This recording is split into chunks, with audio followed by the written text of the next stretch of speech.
غزہ پر صہیونی فوج کی بمباری بھی جاری ہے۔ 24 گھنٹے کے دوران 53 فلسطینی شہید کر دیے گئے۔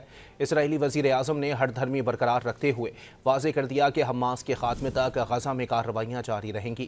دوسری جانب جنوبی غزہ میں حماس کے حملے میں 2 اسرائیلی فوجی زخمی ہو گئے۔ غزہ پر صہیونی فوج کی بمباری بھی جاری ہے۔ 24 گھنٹے کے دوران 53 فلسطینی شہید کر دیے گئے۔ اسرائیلی وزیر اعظم نے ہٹ دھرمی برقرار رکھتے ہوئے واضح کر دیا کہ حماس کے خاتمے تک غزہ میں کارروائیاں جاری رہیں گی۔ دوسری جانب جنوبی غزہ میں حماس کے حملے میں 2 اسرائیلی فوجی زخمی ہو گئے۔ غزہ پر صہیونی فوج کی بمباری بھی جاری ہے۔ 24 گھنٹے کے دوران 53 فلسطینی شہید کر دیے گئے۔ اسرائیلی وزیر اعظم نے ہٹ دھرمی برقرار رکھتے ہوئے واضح کر دیا کہ حماس کے خاتمے تک غزہ میں کارروائیاں جاری رہیں گی۔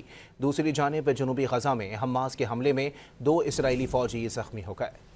غزہ پر صہیونی فوج کی بمباری بھی جاری ہے۔ 24 گھنٹے کے دوران 53 فلسطینی شہید کر دیے گئے۔